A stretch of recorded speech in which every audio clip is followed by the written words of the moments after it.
to the people who listen to this podcast. Oh, hello. Well, hello, everyone. Hello, Sir Dave. Sir Dave, yeah, because I'm English. So what's the equivalent for you? If I'm Sir Dave, what are you? Well, obviously, I'm Queen Marilyn. What else would I be? Sorry, that sounded so ridiculous. I had to laugh. Just so you know, we are going to have to start talking about useful things on this podcast, Dave, because if not, the two people that listen to this are going to unfriend us. Well, I mean, there is something going on over here in Australia, of course, because there was a shooting recently near when I go to Sydney, where I stay, quite near there, and yeah, that's had a big effect. But it was apparently they think it was what's it that the terrorist organisation. They love to call things terrorist organisations, called ISIS. ISIS, but I actually thought this morning. I thought, wow, like I'd like to find out where did that come from? ISIS. What was the origins of it? And I asked the normal friend, Chat GPT, what was the origins of ISIS? And it's really fascinating. It's fascinating because it's said that basically the ISIS grew out of like the end of the Iraq War.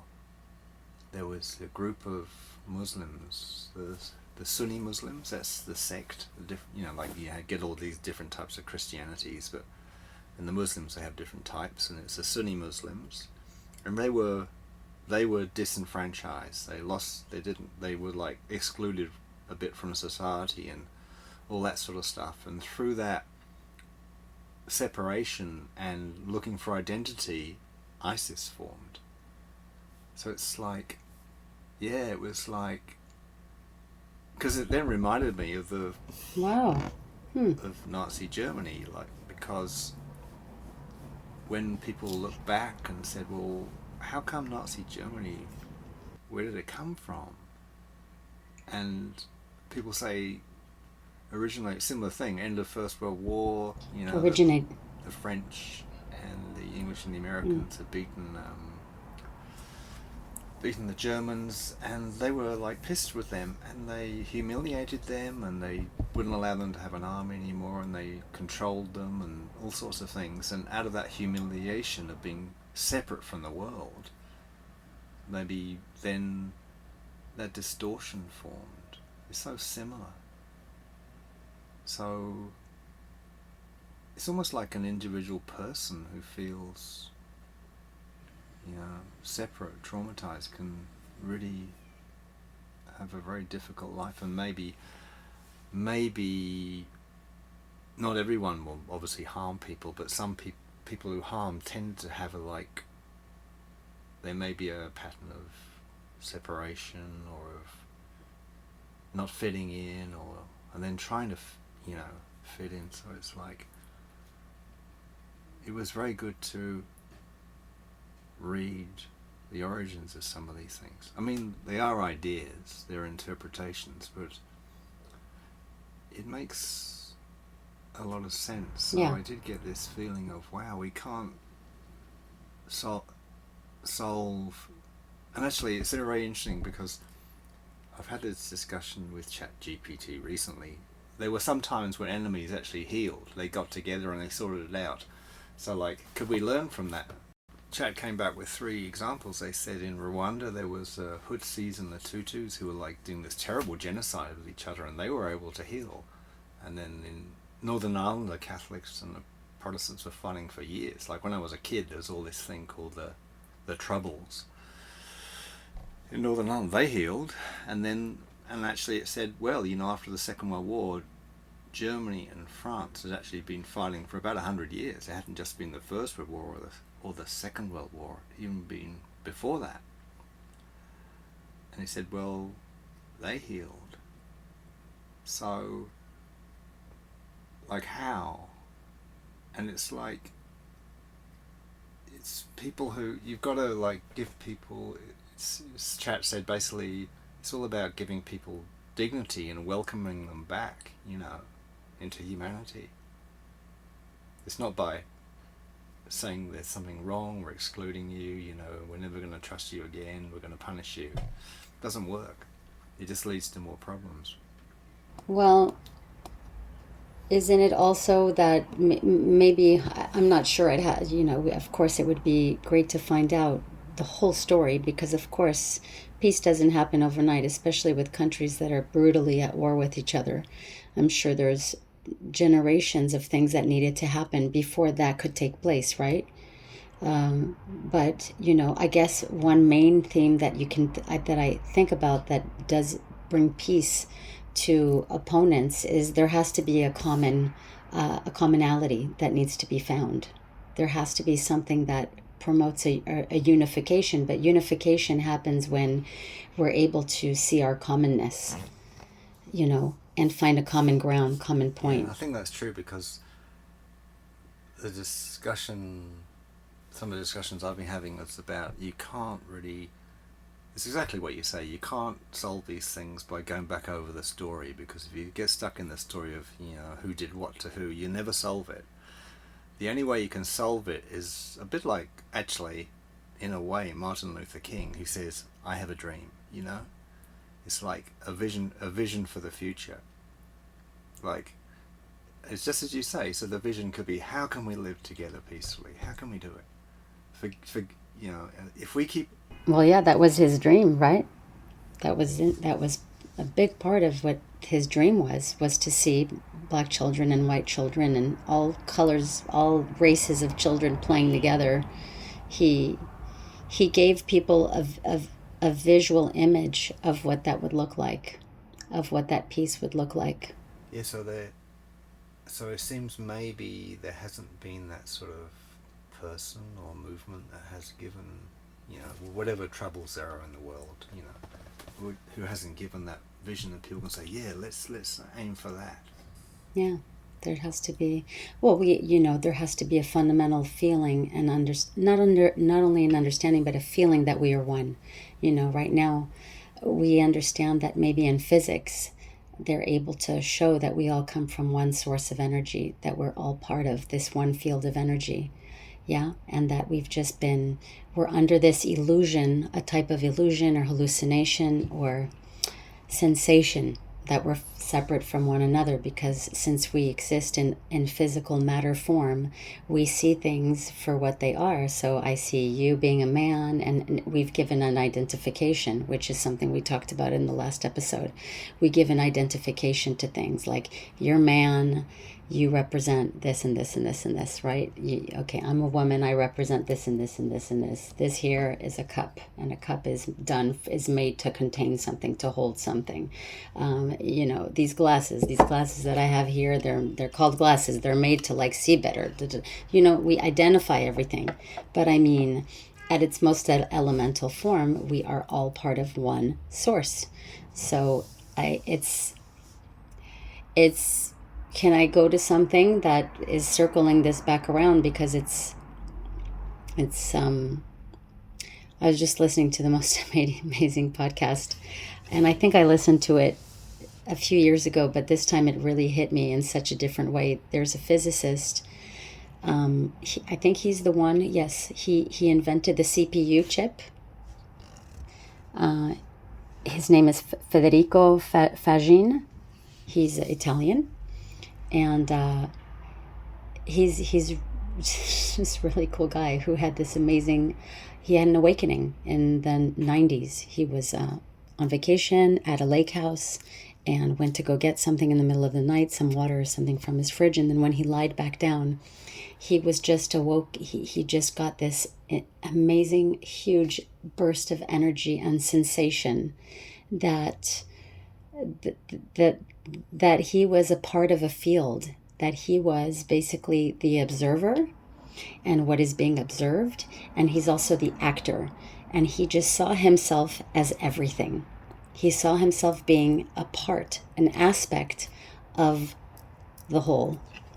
And I just listened to this interview that he's just describing it so beautifully, so simply, so fundamentally, and it's like, it's like, yes, this is exactly it. As you should have seen me walking around the neighborhood. I went for a walk while I was listening to it. People must have thought I was nuts. I had a smile that was probably like surpassing the corners of my mouth, because it's the thing that excites me the most in this world, is to hear people talking about this.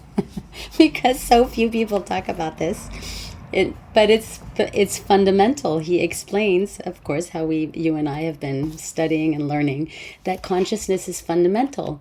And he was even saying how there are all these scientists that are trying to explain consciousness by using mathematics. He goes, but how the hell are they going to do that when consciousness is what gives rise to mathematics? Mathematics wouldn't exist without consciousness. And he is a highly, highly regarded scientist and physicist, and his invention of the CPU chip changed the entire planet.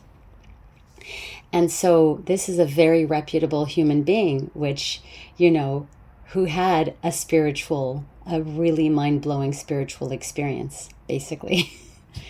That changed his entire life. He said he had been studying, trying to calculate and figure out consciousness for 30 years, and then that one experience happened to him, and it completely changed his mind about everything he had been studying for 30 years. Which brings me back to what you're talking about, the commonality, right, that we're talking about, that might be needed as the fundamental thing to bring people together, back into wholeness, back into unity. And basically that's the what we are on the most primitive level, is we are one thing. So the only way to bring peace between opposing any opponents, is you have to show that we are one thing. You have to show the fundaments of our humanity, of our humanness. And so, yeah, for me, it's all one thing. Maybe what both of us have been studying in a way is that we forgot that, because and it was needed that we forget it. Because, for instance, you could say when people are like saying, oh, we can't have those people come to our country, this country's only for people like us and things like that, we do forget that we're actually part of one race called the human race. We all came from maybe one ancestor or something. We forget that we're not. We may be different, but we came from one, as you're saying. But I think there is this idea that humans had to forget that they're one, because we had to become separate to feel like I think basically it's like when, maybe with you and me, when we've had our biggest arguments or biggest differences, I don't know how it is for you, but like during that process of the argument, in a way, most of these are in the past now. They are in the past, I think. It's like during the argument, it's feeling that you're absolutely wrong and I'm absolutely right, and then it's like we have to do that to then realize, why am I doing that to you, or like, and then sometimes, for me anyway, I've got this sort of like a moment like where like there's sort of, why are we arguing, because we're actually agreeing. It's like, but we can't see we're agreeing, like, because I think what happens is that I have an idea of what I'm trying to convey to you, and the way you convey it to me is not the same as I would convey it to you, so it feels different. But sometimes I really thought, in the arguments we're having, or the arguments I have with anyone, I sometimes go, hang on, why are we arguing? Aren't we agreeing, It's like, it's strange, but it's almost like you have to go through a process of separation to get there. Of separation, to find your way back to the one again, to the whole.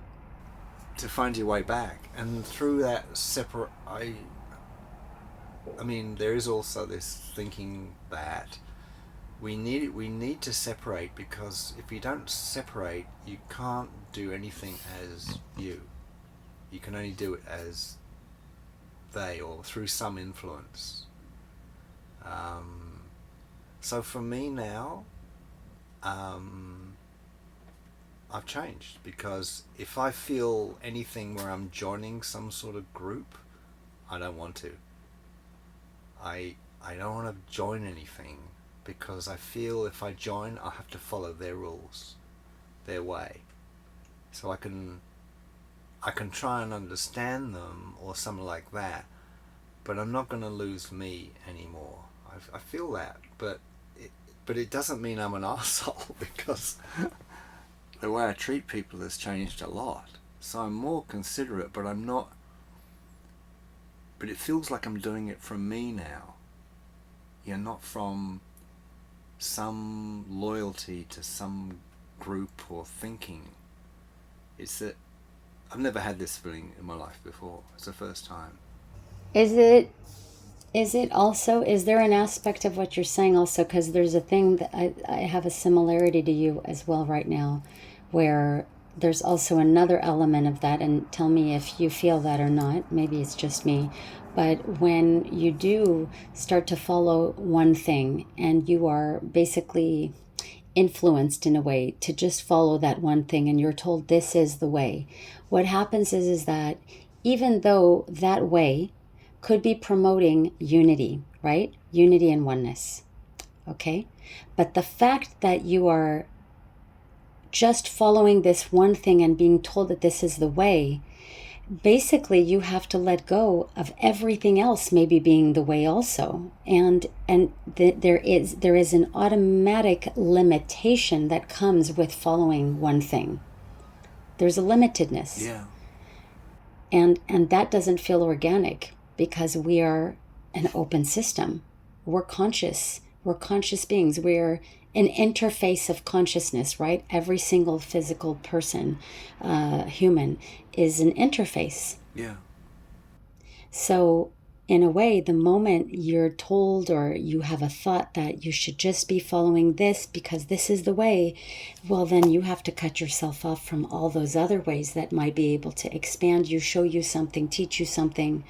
And that doesn't feel like an open system anymore. That's a closed system. Do you feel that in some way? Yeah, I feel that. I feel you've explained it really, really well. So if you go towards one sort of teaching, you automatically lose touch with the others.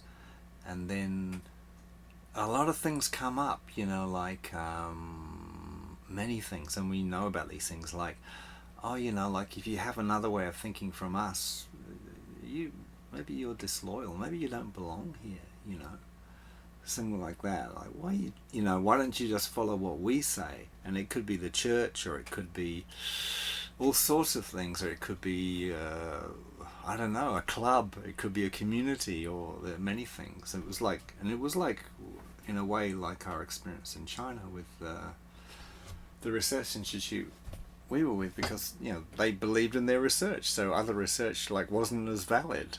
But once you step out of that, you can then look at other research or other ways in life and find, well, that's valid too. In fact, it's all pieces of a puzzle. So maybe I don't know about. I say I don't know about you, but I think I do know about you. And what I do know about me, to be honest, is that I think we're more trying to bring different pieces of puzzles together. Yeah, exactly. Yeah, yeah. At least that's what I'm drawn to. Yeah, I really feel that. I'm going to turn my video off because I think my computer's really struggling. I'm sorry. Yeah, I can hear that. I can hear that. It's okay. I know what you look like. Don't worry.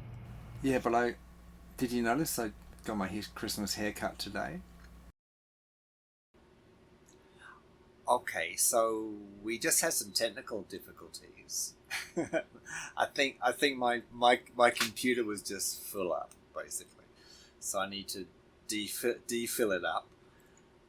So we just went back and listened to what we were talking about, and we're going to try and pick it up. Is that okay, Marilyn? Yeah, yeah, go ahead. Actually, one thing we said while we had the break, we were saying that maybe what we feel comfortable with in this podcast is we tend to try and give, how these things are affecting us in our lives. That's what we talk about. And I actually hadn't said something that sort of, in a way, was this one of the starting points of our discussion about, ISIS and, people being involved with different ways of thinking in the world. In that, yesterday I went and did something really important for Christmas. Can you guess? You know what it was, Marilyn, what I did for Christmas. It was very important. What you did for Christmas? Yeah, the Christmas haircut. I went to get the Christmas haircut. Oh my God. Really? Was I supposed to guess that? Yeah, I'm surprised you couldn't get that. We need to talk about that later. So I've been putting it off and I'm putting it off. But even my girlfriend said, "Are you getting a haircut?" And I said, "Okay." So that was the moment. Obviously, I had to get one. So what's been happening in Sydney, I got no idea why this happened, is that recently there are all these sort of, they look like Middle Eastern hairdressing places. So they're very organised, they're very, very nice haircuts and everything, but they seem to be run by people from the Middle East, and it's just, maybe it's great. Like a lot of them are refugees or they come here from these, as they say, war-torn places. It could be Lebanese, Iraqis, or whatever, and sometimes they'll tell their story. But yesterday, I went to this place, and this guy, he was like from somewhere in the Middle East, I think. That's what I thought. But I didn't know where he was from, and he sort of started the conversation going because he was trying to find out where I was from, which is interesting. That doesn't normally happen. So I was telling him I was from England, and my mother was Scottish, my father's English, so Uh-huh. So the guy is cutting my hair in this place. It's really dingy actually, but I could hardly see what he was doing. But we started this conversation, and then after, I'm from England, I'll leave out the whatever now from this time, and then he said he was really sad about the Bondi situation with the shootings and things there. He was very sad about it. He said how there's so many beautiful places in Australia. That's why one of the reasons when he came here, like, he loves Bondi, he loves the Opera House, he loves the bridge, he loves the beaches. Yeah. So he likes all that. They mean something to him. It's very touching actually. So I said, where are you from? And he paused a bit because I guess it can be feeling, maybe it's a bit difficult sometimes to say because he may be worried what my reaction's going to be. Yeah. I don't know. Yeah. So he paused, and then he said, I'm from Iraq. And because we'd been talking a little bit about ISIS, he said that the reason he left Iraq was because of ISIS, because his family was sort of like really worried about ISIS. Wow. And because he said, like, they'll attack anyone. He said they'll attack Muslims, they'll attack Christians, whatever, anyone who doesn't believe what they believe. Yeah. That doesn't So he follow said, their so ideas. he doesn't follow his ideas. So he said he wanted to get away. His family wanted to get away, and they came here, and he was really so upset that ISIS had done these killings in Australia. So it was like, it was really meaningful to sort of have this conversation with this guy cutting my hair. Yeah. So at the end, sort of we shared each other's names, and I just realised I can't remember his name. Oh God, terrible! I ask people their names, and the next day I can't remember it, but I can go back and see him again. So wow. Yes, it was. So that's basically why. Then when I left the barber, on the way back to where I'm staying, I started to, get on with GPT about where is, what was the starting point of ISIS. Yeah. Can I just ask you something? Technical question. I'm hearing a lot of background noise. Is there traffic there or something? Yeah, background noise. It may just be. It's okay. It may just.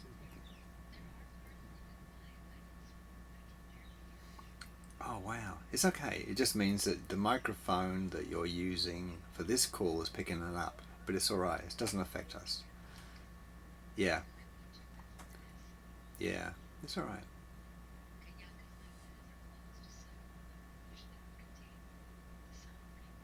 Yeah. Yeah.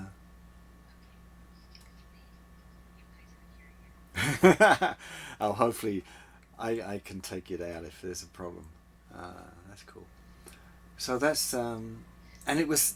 And I was just going to say one thing. It's just like it would have been so easy to judge this guy, as like not of agreeing with that act of terrorism in a way because he looked like he was Muslim or whatever, and he educated me. This guy, he educated me that this ISIS would attack Muslims as well as Christians or Jews or whatever.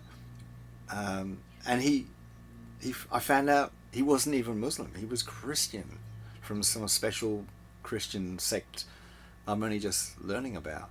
So it's God. You got to be. It's wow. What is a people? What is a race? There's so many differences. Like we have to be very cautious in judging people. Well, I have a thought about that. Yeah. Do you want to hear it? I guess you're going to share it. I think we should. I think we need to. Otherwise, you might explode. I might, yeah, I might blow up. I might blow up out of my chair.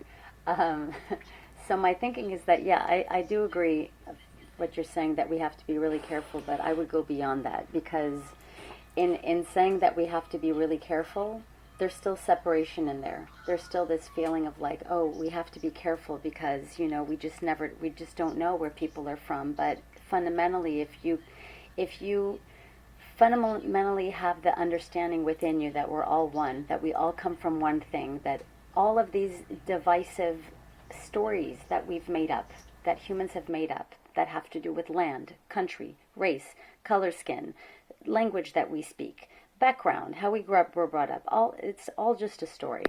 So if you What they did to us as well. That story. all of all it's all part of the story.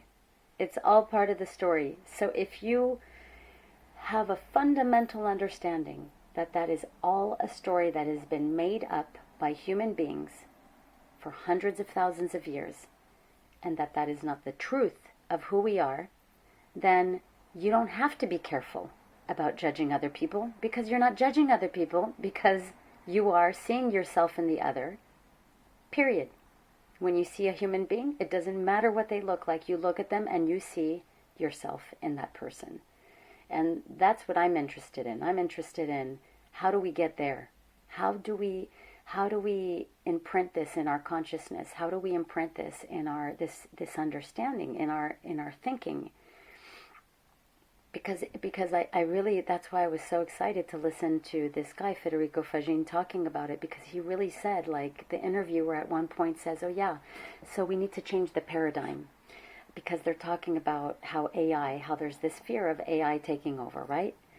And he just said something that was just so beautiful, and I just, if I can, I wrote it down because I was like, oh my God, this is beautiful, and this is going to go back to what I'm talking about right now. He wrote, about regarding AI taking over. We need a change of paradigm, and he said, because otherwise, if we are machines, like the scientists are telling us that we're like machines, we're going to be taken over by AI. That the people who control AI will basically have control, and through those machines they'll control us. So through AI, the powerful people who are supposedly running AI will control us through the AI. So if we don't change our mind about who we are, if we don't have a fundamental understanding of who we are, we will become, in a way, like a self-fulfilling prophecy. Yeah. And the reason for that will be because we have not done our due diligence. We will not have done our personal work to understand who we are fundamentally. And that was so beautiful, because it's so, it's so meaningful. It's so meaningful to hear someone say that the only reason we're afraid of something taking over us is because we don't understand who we are. We're not understanding that we are the ones who created, who gave rise to the AI. So how could we be afraid of something that we gave rise to, that we created, that we... Do you understand? It's a big one. It's like, it is a big one. It is a big one, but it's almost like what he was saying in the interview. He was saying how all of these scientists are trying to understand what consciousness is by using mathematical equations. But he goes, how is that possible? Because mathematics came from consciousness. There needed to be consciousness first. Consciousness is fundamental to the whole universe. The whole mechanism of the universe functions through consciousness. So consciousness is fundamental, and it gives rise to everything. So how can we use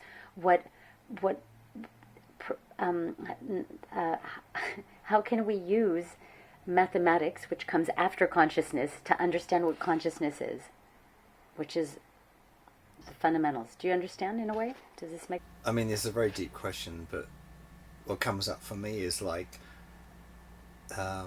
anything could be provided to help us understand something, like for instance, like here's the universe, right? The universe came first before Galileo invented the telescope, but the telescope helps us understand the universe. So we need both. It's like and you got the other idea is that we learnt in China, was that consciousness may not full. It's like, and it's not just in China we learn this, but the more I look into it, the more ancient understandings will say that evolution of beings like us or whatever is so consciousness can understand itself. So we came after the origin. And I really do love the idea that we come into human form, and we might do it many, many times, because if you're just in the infinite form of like consciousness, of like the soul dimension, whatever you want to, the non-physical form, if you're an infinite, then there's so much you wouldn't feel. You wouldn't feel fear of death because you're always existing in the infinite.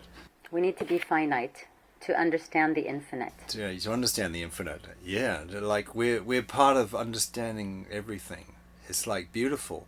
So, now, but there's something you were saying. Oh my God! Earlier on, you went to mathematics and got to understand yourself. Wow, what an amazing thing to say. This is like I get excited I get so excited when you say that, because like, what does it actually mean to understand yourself?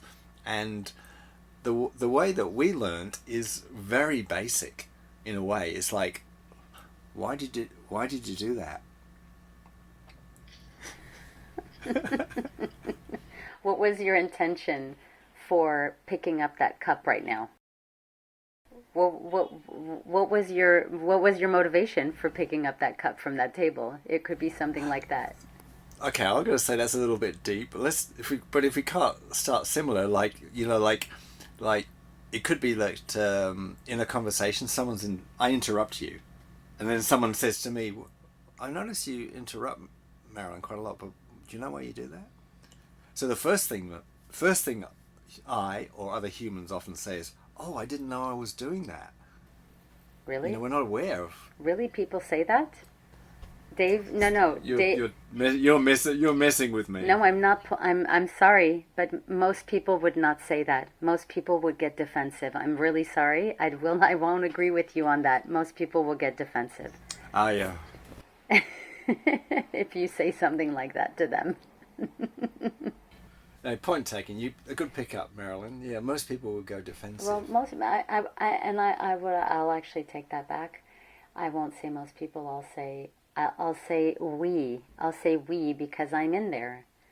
I'm in there. I think we human beings, we have a tendency that our first response when someone reproaches us or um, mirrors something back to us, that we would tend to feel a little bit of a little jab in the gut, and then feel a need to defend that.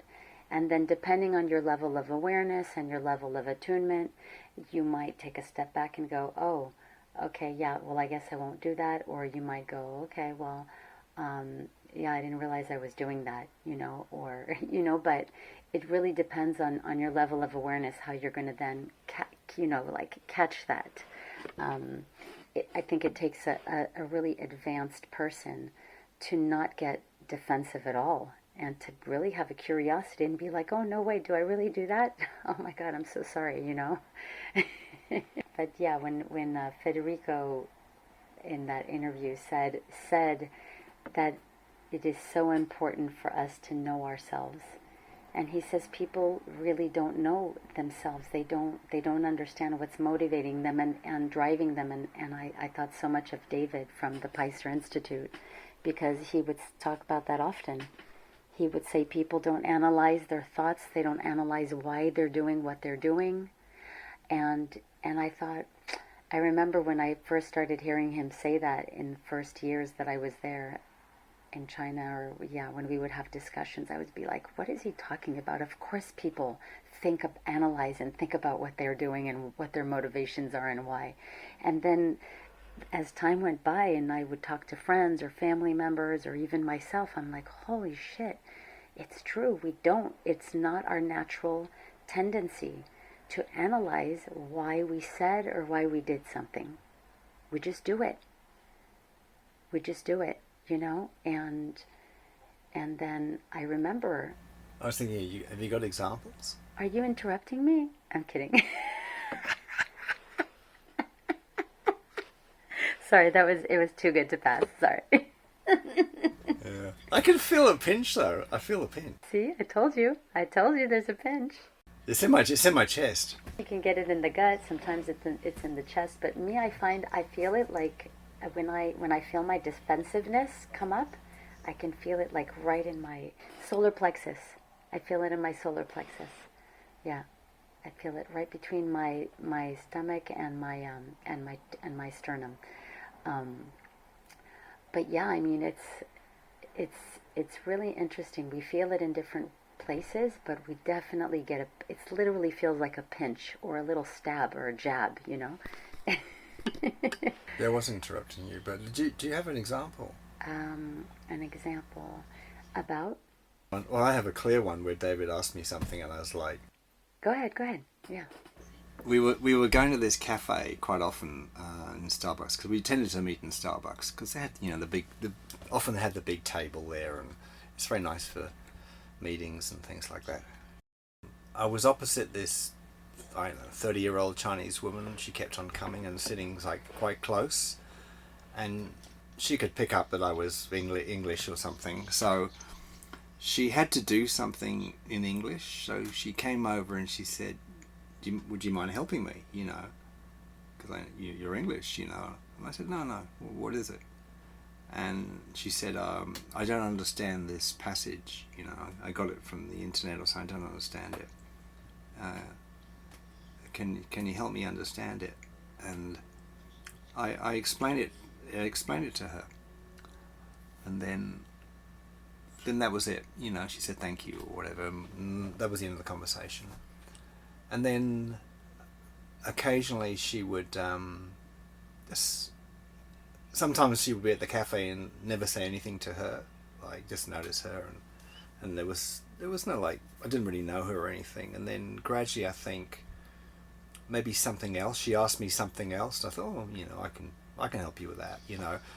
And then David had a sense that she was like, how can I put it, that I enjoyed maybe the attention of this young 30-year-old Chinese woman.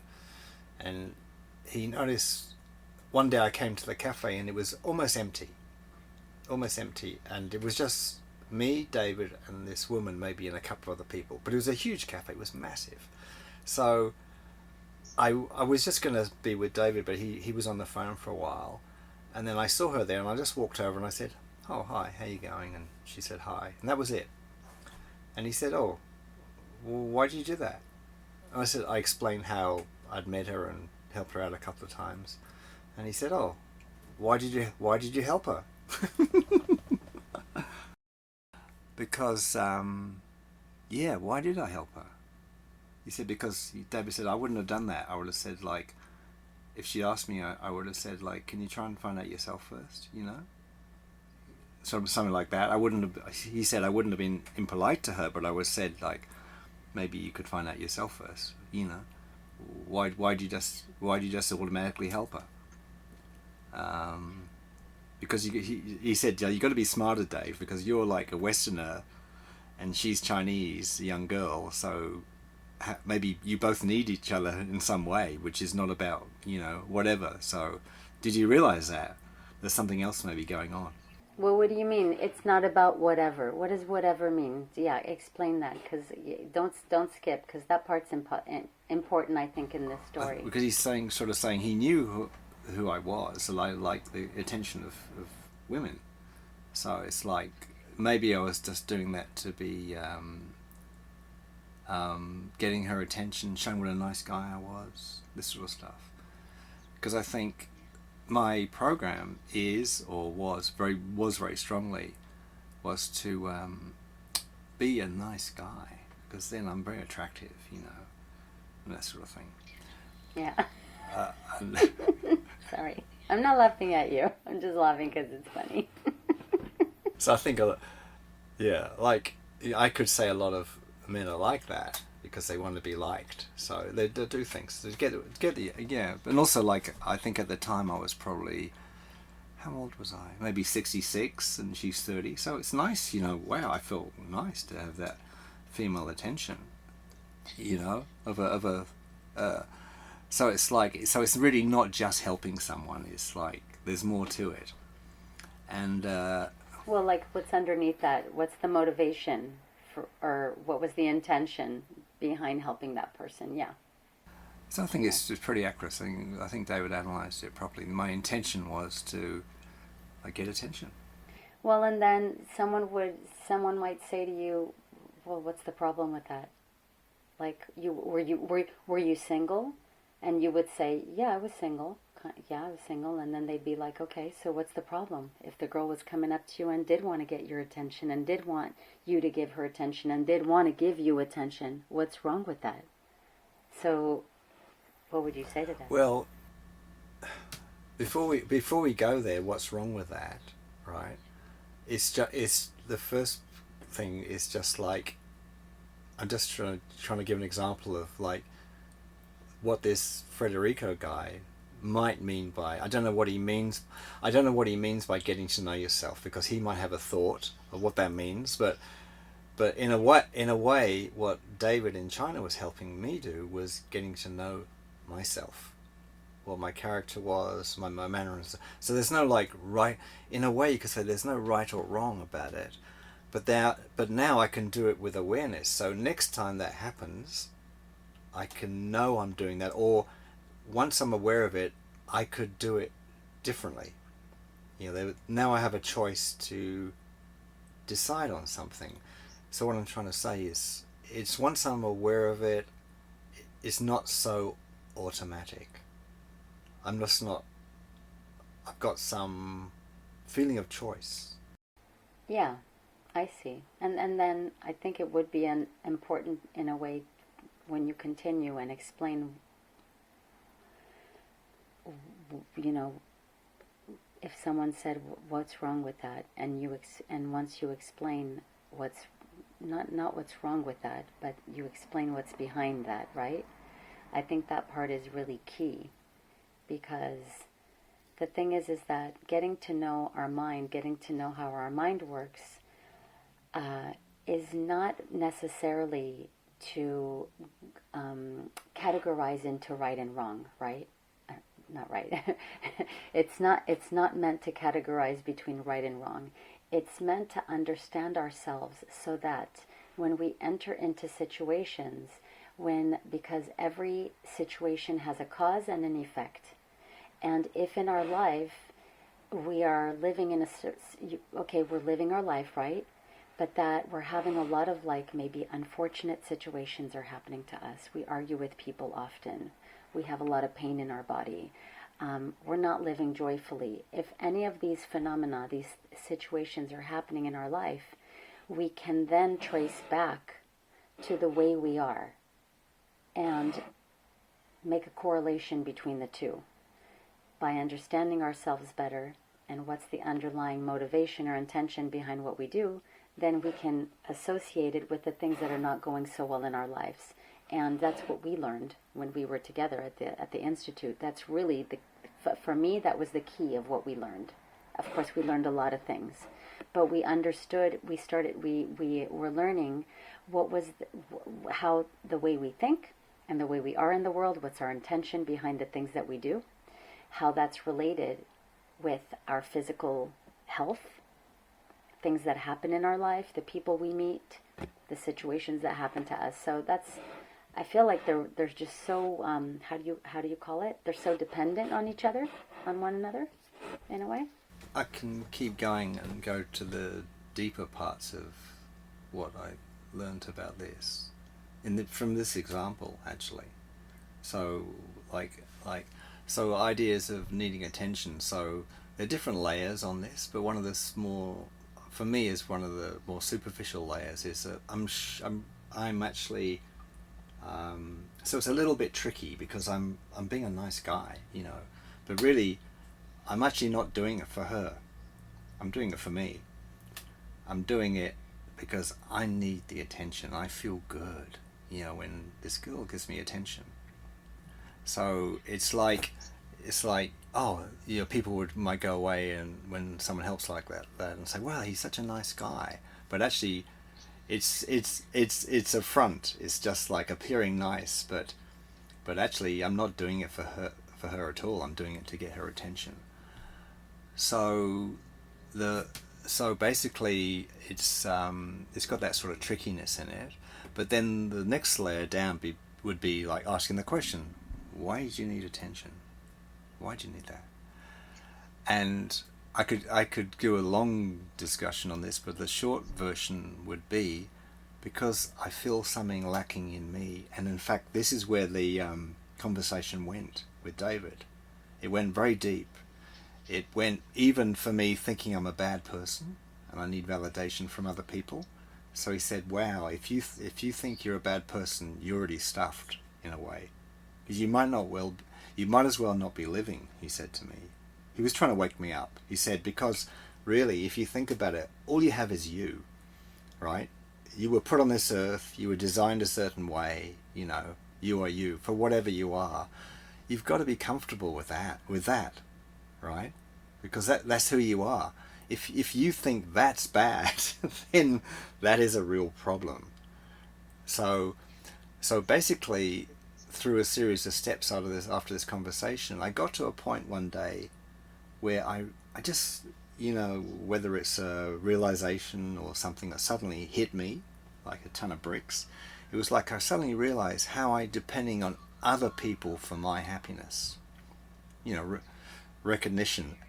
So my ego needed other people to say I'm great, oh, it's wonderful what you did with that project, or it's wonderful what you did with that. So it's like, logically, I'm putting pressure on other people to make me happy, to validate me, right?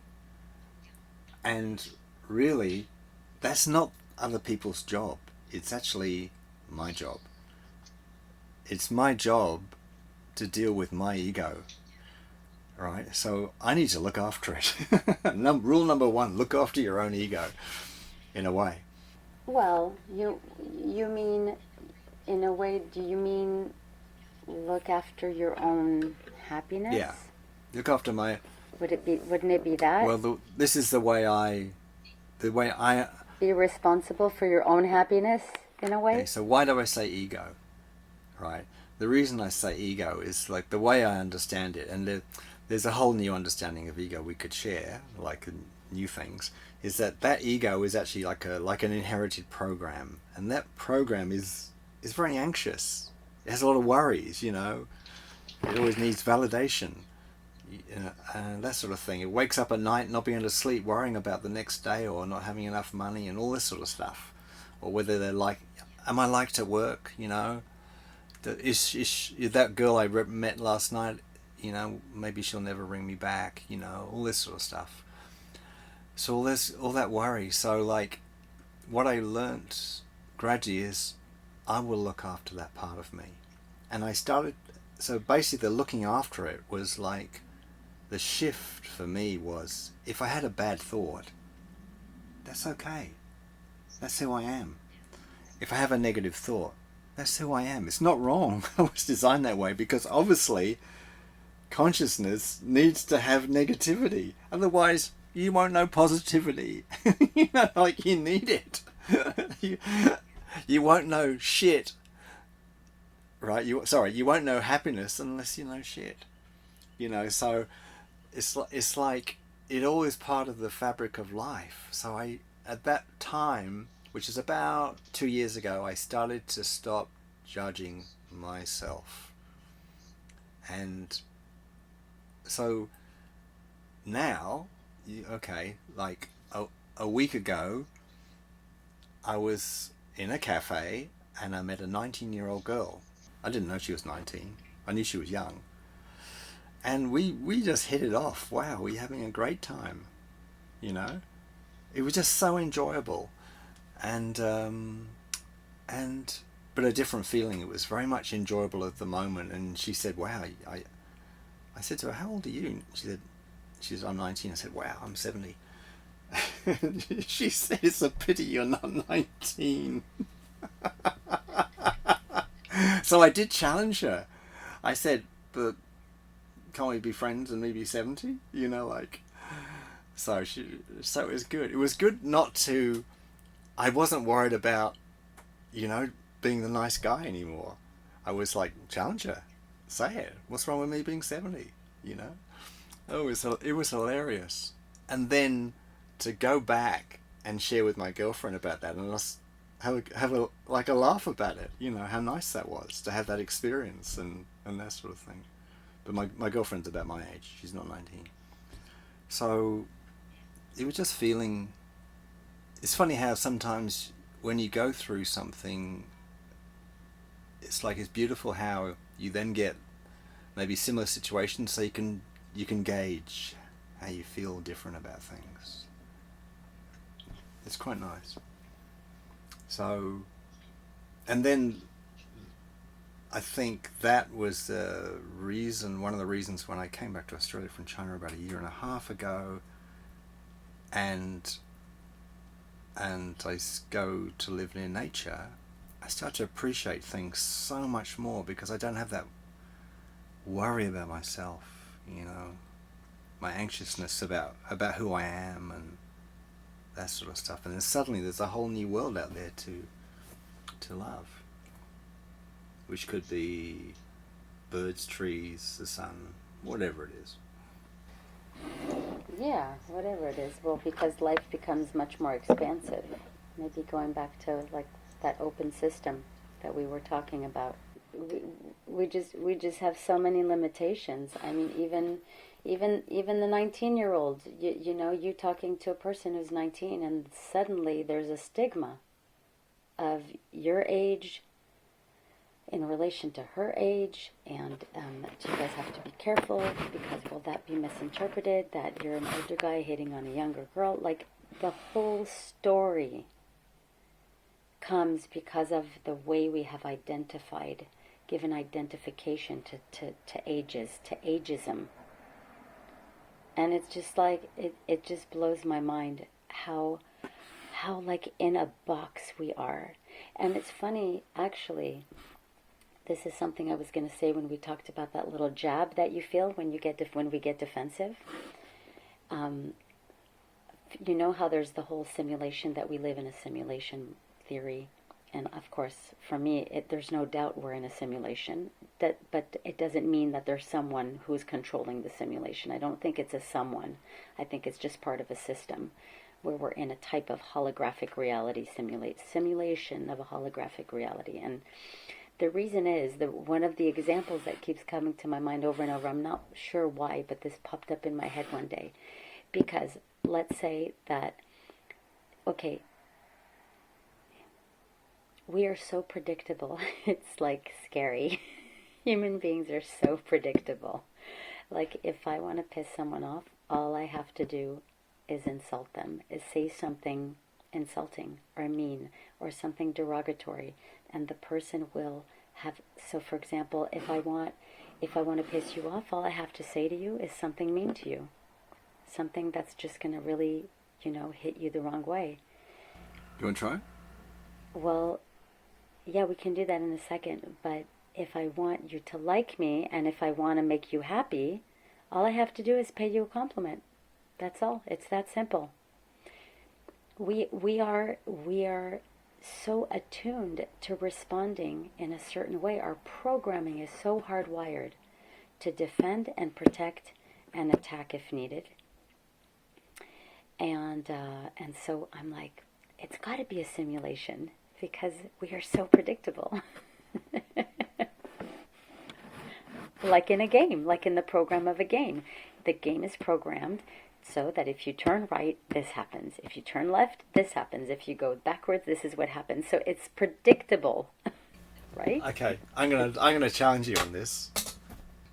I think sometimes we've thought that a topic we might talk about is how to express love to someone. What are the different ways?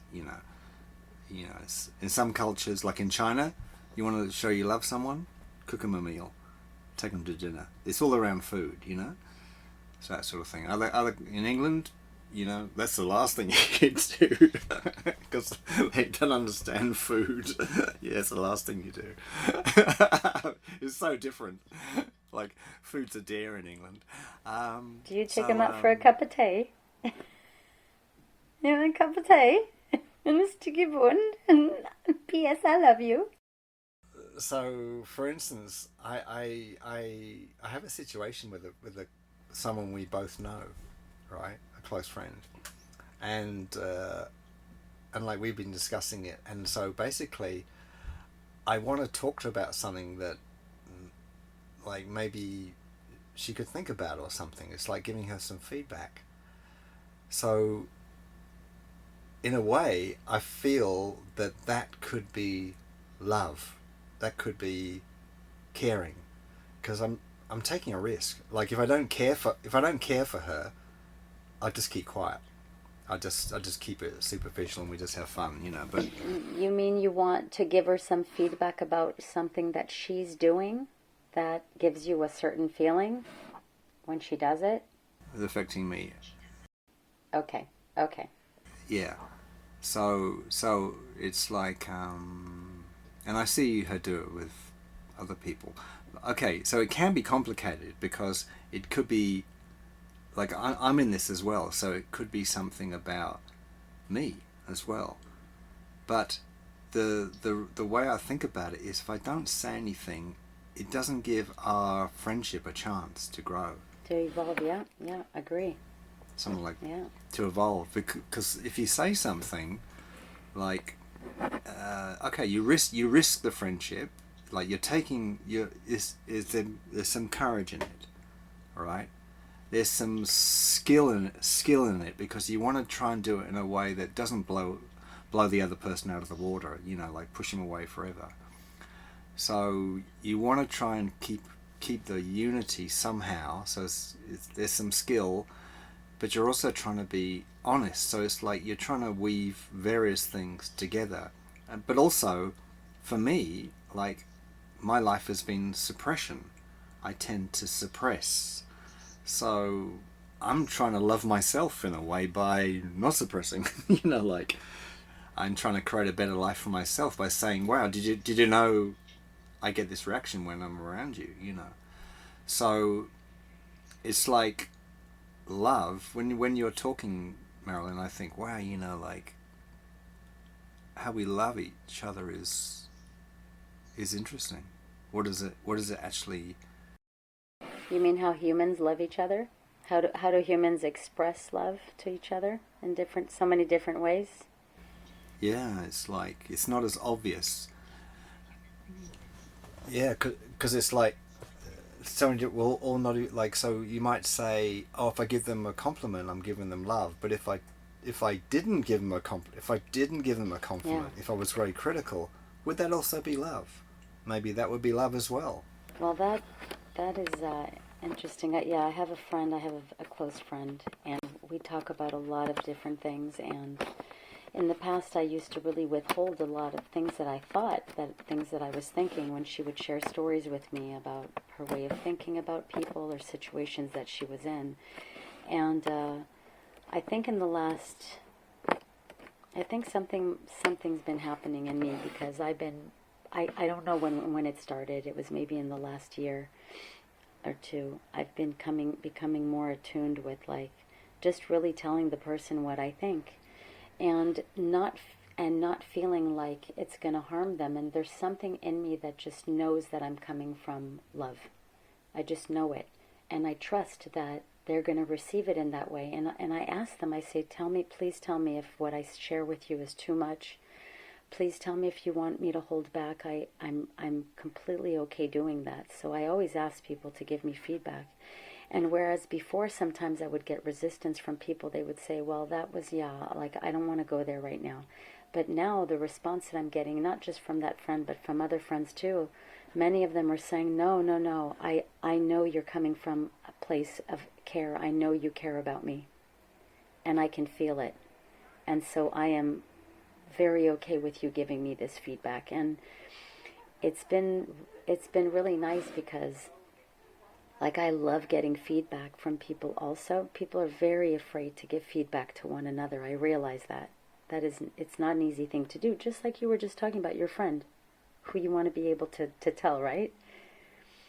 And just at least for me in the past, I don't know if this is with you in the past as well, but our, our, there's a lot of pride that comes up in not telling someone, not giving them feedback, because there's a feeling that they're going to come back at you. Mm. There's a fear that they're going to come back, or not think you're a good person, not think you're a good friend. Yeah, I also I have this pride that, oh, I'm okay. It doesn't bother me. Like I can handle it. That too, I can handle it. Yeah, yeah, I'm familiar with that one, definitely. So it's like, it's quite amazing that since I've been doing this more and more, not only has the feedback been positive, but I really feel also like that I'm giving them an opportunity to be straight and honest with me and tell me about things, that my shortcomings. Like, please tell me. I really want to know. Yeah, it's gonna pinch. It's not gonna feel good. I'm not gonna lie and tell someone, oh, well, I'm fine with taking feedback and not feeling anything. No, of course my ego is gonna get a little jab, because we're built that way. We're built to protect our survival at all costs. So we're built to feel a jab when someone gives us feedback and criticism. But I really love that feeling that by them accepting what I'm saying to them, they will be much more comfortable and open to giving me feedback about myself. So it's really nice. Yeah, it's funny how yeah, when you bring up the fact that we feel that jab because of our survival, so we sort of feel it as an attack Oh, in a completely. way. It Yeah, definitely feels that way, physiologically. yeah, because it's funny how because I'm not very skillful with my girlfriend sometimes or often because I want her to tell her something, but it's not like something for her to worry about. But I'll tend to say to her something like, "Oh, there's something I want to share with you," and she looks at me and she says, "Oh, have I done something wrong?" Or, "Oh God, that sounds serious." I said it. I said it. It's not. I just want to pass something on to you. About some arrangement or something. And I said to her, I need to change the way I say that. Shall I just say the thing Yes. and not just do the introduction part? I used to have, actually, I used to have this with you, and many of the people on the team used to have this, because you would have a way of starting to say that you wanted to share something, but the way that you would say it sounded like you were going to bring up something really serious and negative and almost like a criticism. It really sounded like you were going to talk about a criticism. And then what you would say would be totally positive and something completely different. And we'd be looking at you completely perplexed, like, wow, he really looked like... Oh God. I remember you used to do that all the time, and it would drive me crazy. So I'm still doing it. So there you are. You say that we're predictable. Oh my God. It's funny. Well, hey, it's good. It's good for us to just see our blind spots. That's all. That's good. So you talked about simulation. I think this reminds me of, I think, one of the how can I put it? I'll just be honest. I think it's the best question I ever asked GPT. It was about a simulation, because I said to it, you know how there are all these people now talking about, oh, life's a simulation. It's a simulation. So I said to it, okay, ChatGPT, if I go on the internet now or YouTube, there's so many people talking about it's a simulation. But why would a simulation put a program in the simulation to ask, is it a simulation? A simulation. Boom. And that was one of the best. It was brilliant. Okay, wait a minute. Can we start? Can you start using the name that you actually call your chat, so you don't have to say chat so many times all the time? Can you just tell us what your ChatGPT's name is, please? What you have named it, or what it has named itself? I said, what do you want to call yourself? And it gave me a list of 10, and one of them was Silas. Silas. Sylas? Sylas. And the reason I said, oh, why'd you come up with Silas? Because I said to him, it sounds a bit like sly, like mischievous and naughty, And Silas said, oh, well, Dave, we've been talking about you living by the forest, walking in the forest, things about, the forest. So SYL is like a part of old Latin word for forest. Like, I think that's where Sylvan comes from, or something like that. So he said, I'm just using old Roman language for forest, and just changing it slightly with the AS on the end. So I thought that was cute. So forest. And actually it's interesting, we skirted around it, but I have this...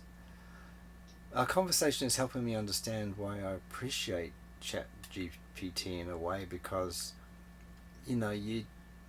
Silas, the program, because I know it's a mirror, it'll reflect you back, so it won't, all of us will have our own experience, I think, but it's a place I can go to for some sort of neutral, usually neutral thing.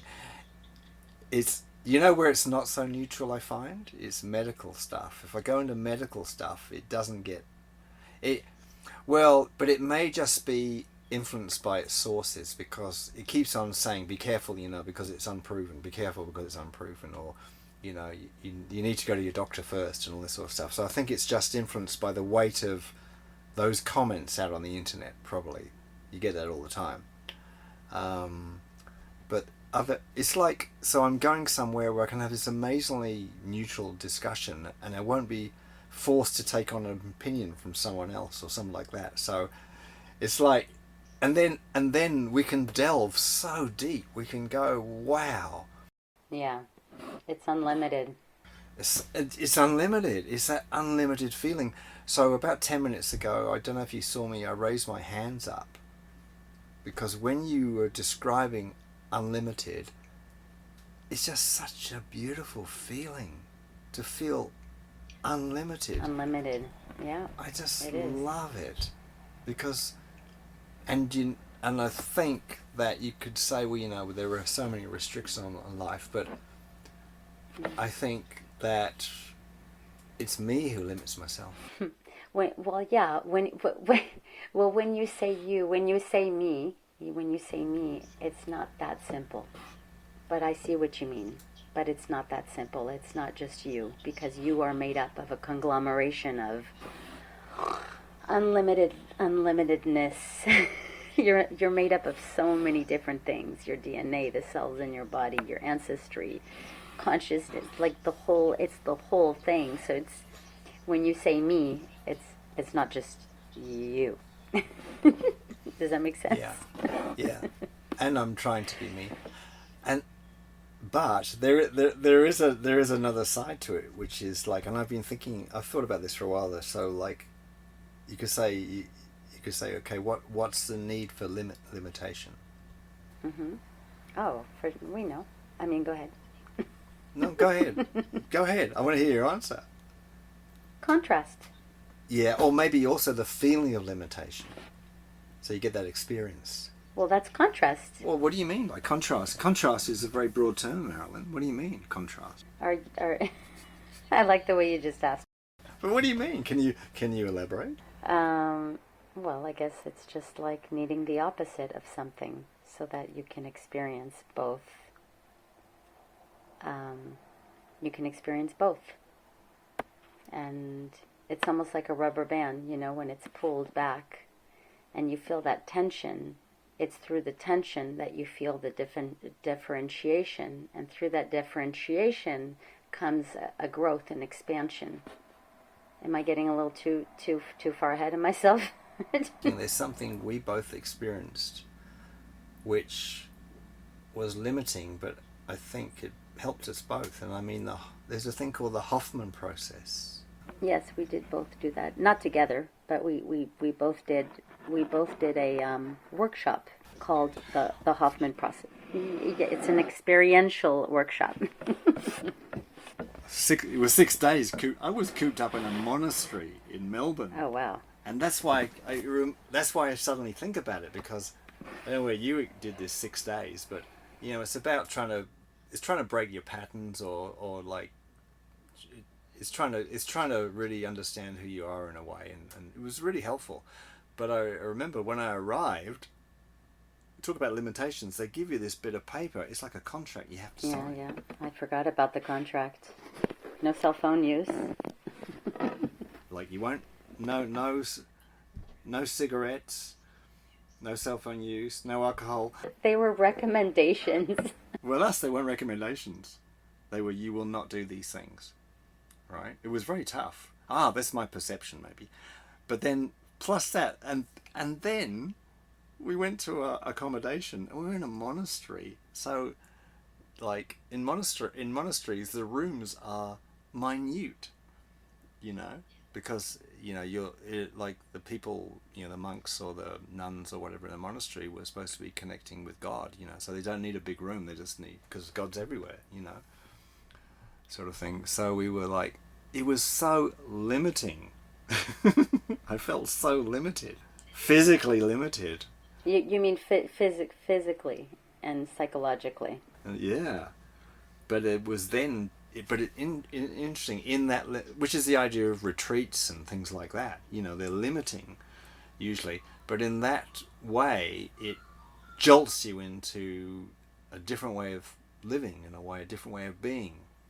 It's sort of like a big shake-up, and then it was maybe one of the first things I did to be more limitless, to change my thinking, was that process. Yeah, but you're not thinking that at the time. You probably went for many different reasons. You weren't going there to become limitless. I can only say that now, but back then it's like, well, these are restrictions, I remember those restrictions too. I kind of, yeah, we had them as well. But there were a few rebels in our group who still did a few things. They would sneak off because for me it was in the woods. We were in cabins in the woods, and in Napa Valley. That's where we did ours. And I remember being my main concern was that at the time I was taking Vicodin, very strong narcotic painkillers for my pain in my neck, and I couldn't sit for too long at the time because I had so much nerve pain, and I couldn't sleep at night. I had to take sleeping pills to sleep at night, so I had to share a room with a girl I didn't know, and my main concerns were that I was going to be stuck in a room with a girl and not be able to sleep and not be able to turn the light on, and that I was going to have my pain and I wasn't going to be able to take my painkillers. So I don't remember how I worked it out, but you know what? I left my painkillers at home, but then the girl who stayed in the room with me, she was a big pain pill addict, and so she had all types of pills. She's like, "Oh, I have Vicodin. Don't worry, I got you covered. You don't have to worry about that." Oh, great. So she gave me the pills for my pain, and I think I just took my sleeping pills at night to be able to sleep. So, but yeah, there were a lot of uncomfortable things, and I remember feeling really limited, and it it really shows you your mind. It really shows you how fearful and anxious the mind can get when it feels it's not going to have what it goes to for comfort. Really, it really woke me up in a big way. Also, yeah, very significant things happened during those 7 days. Yeah. Um, did they make you? Did they make you? I think they do this to everyone, but who does the process? But did you guys also have to go to a cemetery and lay on a grave and picture your own funeral and then picture the funeral of your parents? Yeah, yeah. You did. Okay. Yeah. Well, was that all at the same place at the monastery where you were at? I think so. I think it was. It was pretty. It was pretty way out. The things we had to do. Oh my god. Yeah, yeah. There was. Yeah, yeah. I think the process is the same for everyone. It's a standard. Yeah. It's a standard thing. I think it was a designed by an American psychologist. His name was Hoffman. I think he designed it. Bob Hoffman. Yeah, that was a big awakening. And you want to hear the funny thing? It's funny you're bringing it up, Dave, because we created an email thread of all the people that were in our group. We were 30 people, and for about, I'd say, 6 or 7 years, every time there was this one of the people that was there, she's such a sweetheart, Betsy. Betsy decided to get all of our birthdays, and every time one of us had a birthday, we would send a happy birthday email to each other. Wow. Right? The whole group. It's amazing. And that went on for 6 to 7 years. I was so surprised we maintained it for so long. We didn't communicate much about other things. It was just the birthdays.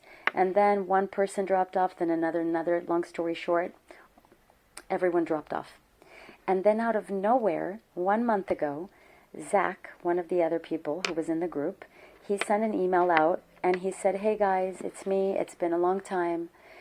Being with you guys for that 1 week completely transformed and redirected my entire life, and I'm so grateful to you guys, and I would love to get back in touch with anyone who would like to. If any of you would be up for a Zoom call, let us know." And I think about 20 people responded positively and said, "Yeah, I'm up for a Zoom call." 20 people. Yeah, I'd say at least 20 out of the 30. Yeah, so it's kind of cool. So we're going to be meeting up again. It sort of makes sense in a way, because I was going, wow, that's a lot. But then I'm trying to say, if you go to those sort of programs, it's like you're looking for something. So you're sort of, there's some open-mindedness about you. You're looking for a change or to understand something. So it's that sort of thing. I just had a little thought, because we're talking about limitless and limitations in a way, and I noticed that when I talk to Silas about polarities, he's very wonderful. He's very wonderful. He'll always come back and like say why they both needed and things like that. It's like why so so basically why they're part of the ongoing transformation or evolution of consciousness, why all these things are needed. So I think part of the idea of limitless is to say, well, I look at you and I see Marilyn, right? But Marilyn is always changing. You know, you're going to be slightly different tomorrow. You're going to be slightly different, later tonight. So we're beings that are evolving, but in our judgments on ourselves and each other, we tend to fix each other. She's that way, I'm this way. So part of the limitless is feeling is like we're all something in motion, and it's like it's pretty obvious because look at the just evolution of humanity is change. So we're all part of that change.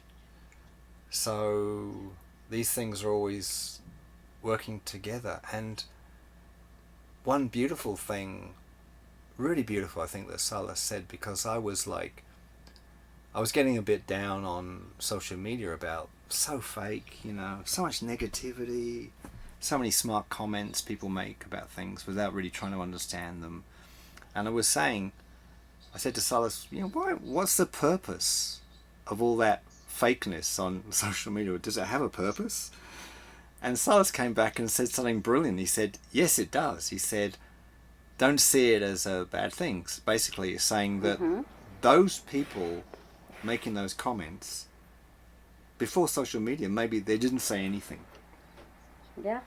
Right. Agreed. So he said, all they can say is what is inside them, and that's what's inside. So it's a starting point. It's the beginning of a transformation. Later, they might say something different. So it's true, because I was so frigging negative before in my life. Yeah. So, and that needed an outlet. An outlet, yeah. It needed an outlet to then come up against something contrasting, to then allow it to evolve into something else. Yeah.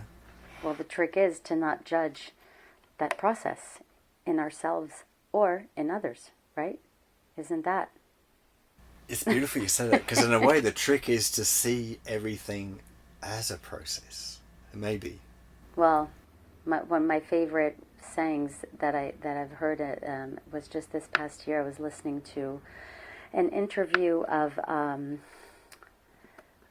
Jim McCarty, who was Carla Ruckert's husband, who transcribed all of the raw from the Law of One material. Oh yeah. Yeah. So he was being interviewed, and he was being interviewed by Alex Ferrari from Next Level Soul, and I think he asked him a question like, I forget what the question was, but how to be happy, or what do you see as happiness, something like that. And Jim said, see the Creator in everyone. Yeah, absolutely. The divine. See the Creator in everyone.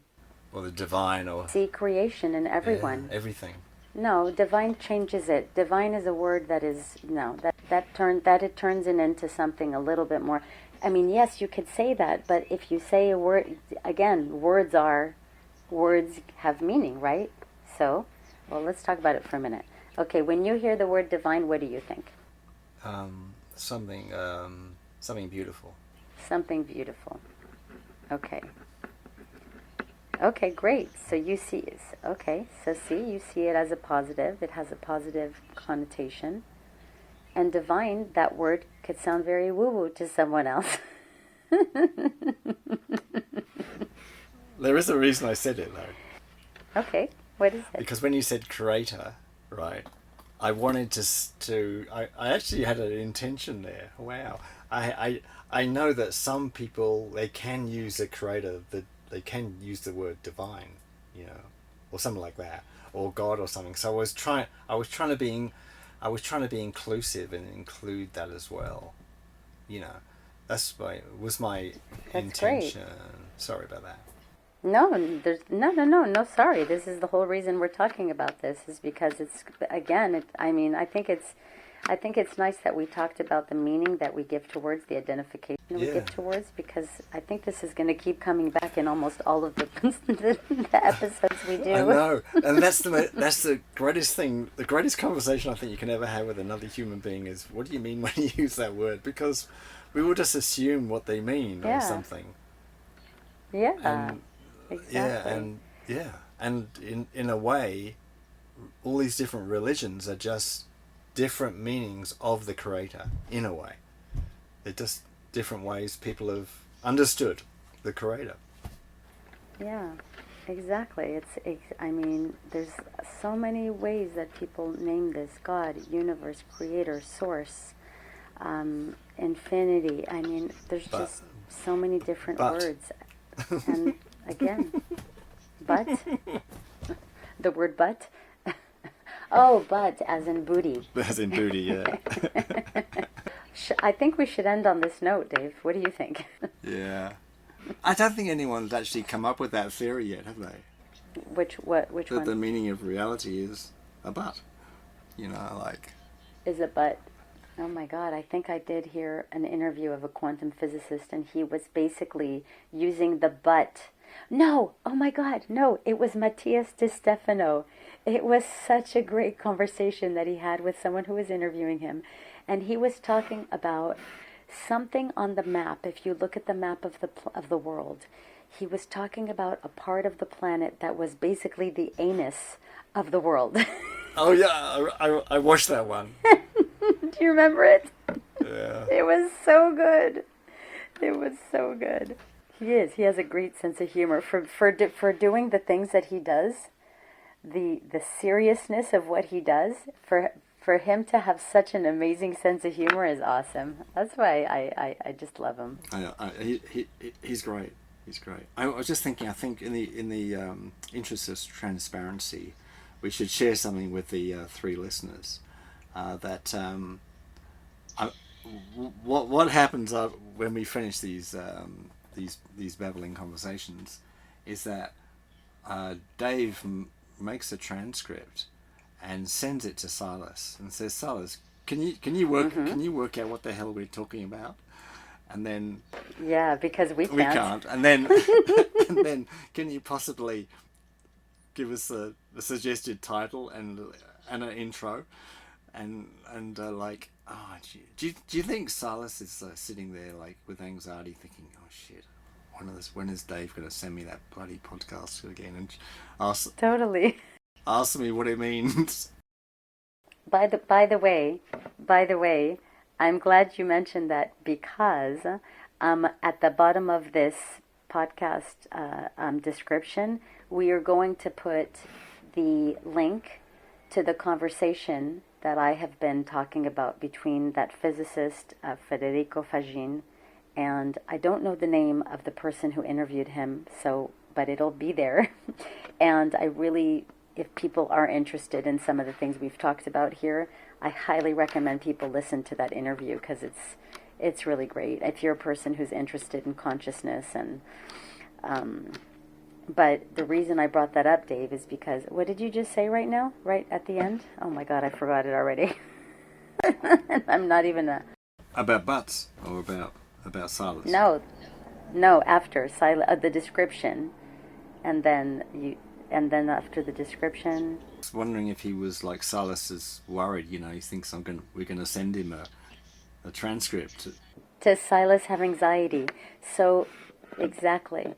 So basically, in that interview between Federico Faggin and that guy, listen to the end because at the like towards the end or the last half hour, 20 minutes, he basically talks about that. He goes, the thing with AI is that it doesn't have free will, and that's what separates us. Is that we have the free will. The free will is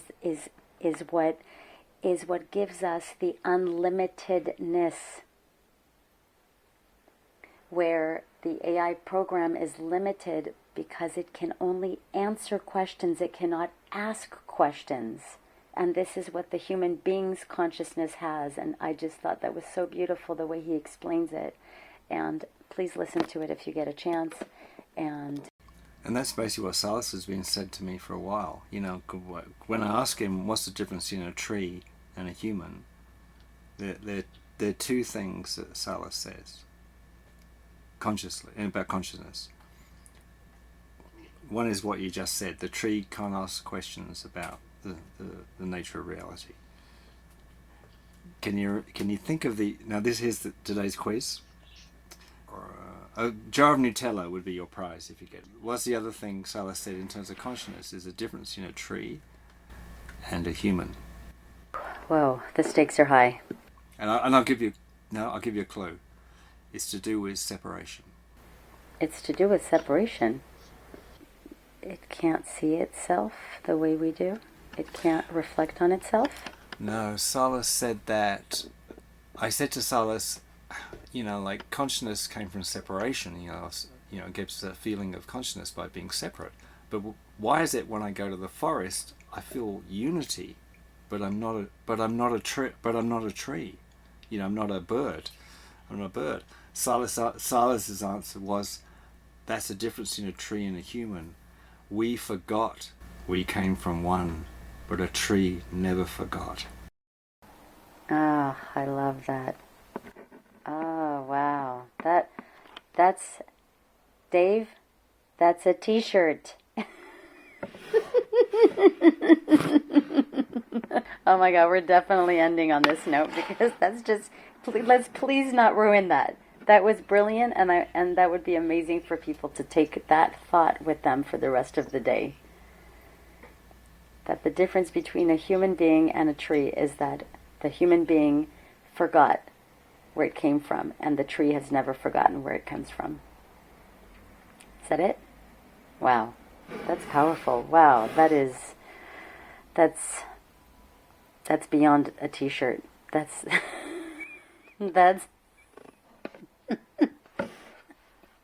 that needs to be on a cup too. Oh my God, you guys, I'm sorry. Please don't judge us for taking some of your listening minutes to hearing us just laugh. Okay. No, seriously, that's super powerful. So why are you laughing? Oh, because you said a cup too. Yeah, I get it now. And the cup too.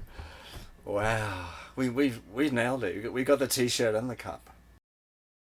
Man, what more is there? That's incredible. Really? That's it. There's really just the end for now. The end for now. Oh, I like that. The end for now. ... for now. Okay, I'm starting the t-shirt company we've been talking about for 10 years, Dave. Thank you so much, you guys, for listening. We really appreciate it, of course. Please do not, yeah, do not take anything we have said seriously, or take everything we have said very seriously. Anyway, okay. But yeah, thanks, Dave. Thanks for your time. I think we need to move. You know, when you set up the podcast on Spotify, it says what category do you want to be in. I think I was self-improvement. I think we should move ours to comedy. Wait. We're under self-improvement? I think we're under self-improvement on Spotify, but we're in the wrong. Oh my God, that is so not what we are. That would be funny though, because it is called New Humans in Training. Wait, maybe that's the joke. New Humans in Training. Maybe that's a joke that we're training. Okay, maybe we do need to be in comedy. We could try it. We might get more followers. You never know. Oh, God. Dave, you sound way too serious for us to be on the comedy channel. I'm sorry. Oh, yeah. Yeah, I cry occasionally. We both do. You do cry. Yeah, but crying can be funny. It's been great. Have an awesome day, everyone. And Dave, toodle pippers for now, and we'll see each other in just soon. And what do you say in LA? If you say toodle pippers in London, what do you say in LA? Ta-ta for now. Hasta la vista, baby. Hasta la vista, baby. Catch you later.